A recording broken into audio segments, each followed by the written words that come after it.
Good evening, everybody. Brian Neubert here from goldenblack.com, live in the Bryce Jordan Center here in either State College, Pennsylvania, or University Park, Pennsylvania, one or the other. It's kind of both. I think technically we're in University Park. I always say State College because that's what people know.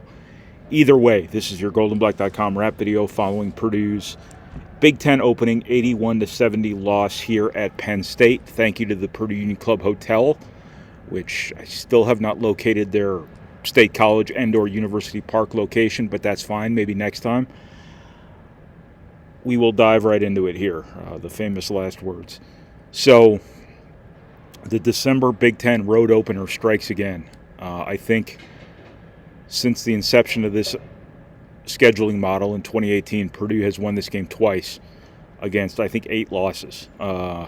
Why that is, I think it's probably just a coincidence, but it is strange. This game was an 11-point margin, but that completely warps the reality of what occurred here tonight, because I think Penn State was up by as many as 27. This game was over fairly early in the second half, I think, and it was just a boat race of sorts, as Purdue has done to a lot of people on its own home floor. This is a valuable reminder for Purdue if one was needed, and I'm not sure at this stage of this team's collective development and body of work together this should be necessary. But this is another reminder that Purdue may not be number one in the country right now. Purdue may not have Ross-Ade anymore, but they are still a marked team. They are going to go on the road in the Big Ten, and they are going to get everybody's best effort. This is a pretty good Penn State team that looks like an NCAA tournament team to me, but when Purdue comes to this place, they become something even more than they have been because they get amped up for the game, because what little crowd they do have is particularly engaged, particularly excited, even if the college football playoff is everyone's priority around here right now. I think Purdue got a little more from Penn State in this game than it would have otherwise, and that was part of the story of this game. I think, Purdue the last few years has been the class of the Big Ten. It replaced Michigan State. It replaced Wisconsin in that sort of strata, and heavy lies the crown. And when you're coming off a Final Four, when you're coming off a bunch of Big Ten titles in a row, you've been number one a couple years in a row. Purdue won't be this year, barring anything amazing later on in the season. This is what you have to be ready for every single game. And Purdue kind of was, kind of wasn't. I look at the start of games as a gauge of readiness. And, Purdue is out to a 5-0 lead. They were drawing fouls. They were getting the ball where they wanted it to go offensively. And after that, the game kind of flipped. But Purdue did not handle pressure well. This is 2 games now against a team like this, Marquette being the other, that just so happened to come on the road, that Purdue didn't handle pressure very well. Their veteran poise didn't show up. They looked younger than they are. Situations like this, you kind of need to, not to get too granular here, you need to pass fake a little bit more. You need to screen better. You need to just be a little more poised on offense than Purdue has been. And it really caught up with Purdue here in this game. I don't think I've ever seen live a basketball game in which one team scored 32 points. And the reason I'm saying that with surprise is because when I last checked late in the game, it was 26, which was unbelievable. 32 points off turnovers is unbelievable. Unbelievable. That is a ridiculous number. That came off of, what is it? I'm so unaccustomed to reading printed box scores anymore. 24 turnovers from Purdue. From everybody, from guys you don't expect it from. Trey Kaufman-Wren's been doing a great job taking care of the ball this season as Purdue's destination player offensively. 3 turnovers at Marquette, 7 in this game. Some of the causation of which I'll get to in a little while here. I just didn't want to talk about it up front. Fletcher Lawyer, of out-of-body experience by his standards, committing 5 turnovers, drove in traffic a bunch of times. It felt like to me Purdue was more sped up once it got into half-court offense versus being sped up trying to beat the press. And that's kind of part of the point of the press, is to dishevel people before they get into their half-court offense. If dishevel can be used as a basketball term, kind of like discombobulate. The opposite of that is combobulate, as the Milwaukee airport will tell you. Anyway, I'm off talking about stupid things again. I thought Purdue just lost its poise. It lost its patience. Penn State deserves the credit for making Purdue lose its poise and making Purdue lose its patience and just throw the ball all over the place and things like that. But Purdue, has enough games under its belt with this group that it should be really hard to do that to this team. And I'm not saying it wasn't hard for Penn State to do it. Again, they are playing well. They have a good, old, experienced team together in a system now that is designed to do this. This is very similar to Marquette in that sense, is that they have older guys who've been in a system, been part of a program's identity here, and it showed up in this game. Now, Penn State does have a lot of new guys. So I guess I'm kind of talking out of my you-know-what when I compare them to Marquette to a certain extent. Marquette's got all the same guys. Penn State's got Ace Bailey, Nick Kern, Puff Johnson was around last year. Zach Hicks was around last year. So they've got enough for that experience to matter. But they really reflected what their program is trying to be, wants to be, is building to be, just like Marquette is. And that sort of deal is what got Purdue in trouble at Marquette. As I said, Marquette was better at being Marquette than Purdue was at being Purdue. And I guess you can say the same thing here, although Penn State is not nearly as established in what they do or what they're known for as Marquette is. Marquette does this pretty consistently. Their coach has done this very consistently over the course of time, which isn't to say Mike Rhodes didn't do this at VCU. So Purdue just kind of lost its head to a certain extent. Why do I always say to a certain extent over and over again? It's like my safe word, my safe term. I have to break that habit. Lastly, I think that Purdue, this became a very physical game. As I said before, I think Purdue got off to an okay start. They were up 5-0. They were getting the ball where they wanted it to go offensively. Trey Kaufman was drawing fouls. Fouls were 6-1 in Purdue's favor going against Penn State. And it was right after that the game kind of flipped. Maybe Penn State picked it up. Maybe the agreement, as it's called on the internet, took place. Penn State gets a bunch of calls in a row.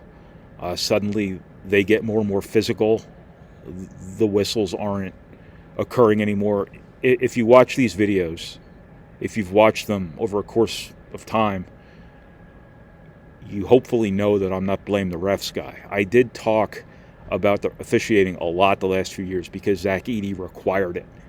But I do think that when fouls were 6-1, all the calls started going in Penn State's favor as they kept playing as they were to start the game when 6 of the first 7 calls went against them. And when you saw what happened in the second half, the 2 plays where Trey Kaufman was fairly obviously fouled right in front of Matt Painter, and he's not a ranter and a raver. He's not a lunatic. He hadn't been called for a technical foul since 2015. It is now 2024. That's almost a decade. So this is not a guy who just makes that his thing. He does not complain unless it's something he figures is egregious. His stance on the matter is a very pragmatic one. Some refs you can talk to, some just won't even engage you. And sometimes just yelling at them the whole game is counterproductive. So he doesn't do it. He does it when necessary, but to see him blow a gasket, whatever he did, whatever he said, I didn't see it. I was up there. You can literally see my seat over my ear. I didn't see what he did. I don't know what he said. But it occurred right after Trey Kaufman got taken to the floor with a forearm going across both of his wrists as he was going up with the ball. Fairly obvious foul. But the refs are not the reason Purdue lost this game. The reason Purdue lost this game was everything I talked about before the refs, which was they turned the ball over way too much. They lost their cool. They lost their poise. When things got more physical and the whistles didn't go their way, they could have responded in kind and been that much better. That didn't happen, and that's what's going to need to happen, because this isn't the last time somebody's going to play this hard against Purdue. This isn't the last time somebody's going to make them coming to their home floor an event. This isn't the last time people are going to trap the ball out of Braden Smith's hands and make everyone else beat them. I thought their 7-footer, whose name I can never remember, and I don't even want to pronounce for fear of just completely botching it, Yannick Conan Niederhauser. I hope that's correct.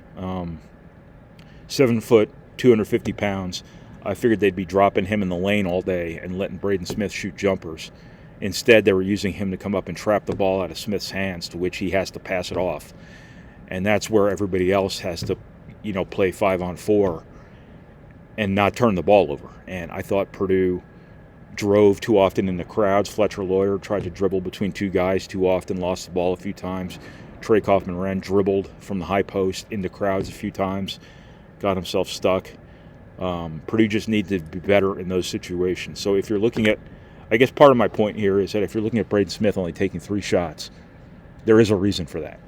It's because Penn State decided to take him out, which it's up to anybody Purdue plays to do that or not do that. It's just you're putting yourself at risk in other areas. And the areas where Penn State was going to be at risk in this game doing that, turn the ball over. 7 from Kaufman-Wren, 5 from Lawyer. That's the game, guys. Again, 32 points off turnovers. That is an extraordinary number. That is a half's worth of scoring just off of turnovers. And that's it, guys. I've seen, you've watched Purdue these last couple of years. Every year lately, their path to failure, for lack of a better term, is turnovers. Because there's such an execution predicated offense. They've been a very efficient offense, and they've been good enough defensively. Now, when you deny yourself possessions and you're an efficient offensive team, you're taking X number of points off the board. When you're just a good enough defensive team and you let people get pick-6 dunks off you and you compromise your defense, suddenly you go from being good enough defensively to not being good enough defensively. It's just absolutely of paramount importance that Purdue take care of the basketball. You can look at the numbers and the outcomes the last 5-6 years, whatever it's been, and you can directly tie one to the other. And Purdue's 2 losses this year, you can directly tie one to the other. Purdue's wins this year, you can directly tie one to the other. Alabama, 3 turnovers. I don't remember what they did against Ole Miss from a numbers perspective, but they won that game, obviously. I don't remember it being an egregious number, so that's a win. But taking care of the basketball is paramount importance to Purdue. That is basketball 101, and I feel like I'm condescending you when I talk about that after games because it's so freaking obvious, but it is also so freaking obviously important to Purdue that it is the story typically when Purdue fails. Tonight Purdue failed, and it was the story, the only story that mattered. Why can't I remember these numbers? The 24 Purdue turnovers leading to 32 Penn State points. Remarkable. Anyway, that's what I got here from State College or University Park, whichever you prefer. It's up to you. It is your prerogative which one you want to use. This is Brian Neubert from goldenblack.com. Thank you to the Purdue Union Club Hotel for your support. As always, we appreciate it.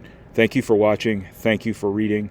Thank you for listening. And thank you for processing our materials, even if they are provided by someone who had no choice but to wear Penn State colors to this game tonight. It is my only jacket, basically, right now, and it was all I had, and I had no choice but to wear an extra layer here because it is like -50 out here. So that's what I got. I will talk to you guys again this weekend after Purdue plays Maryland. So thanks, everybody.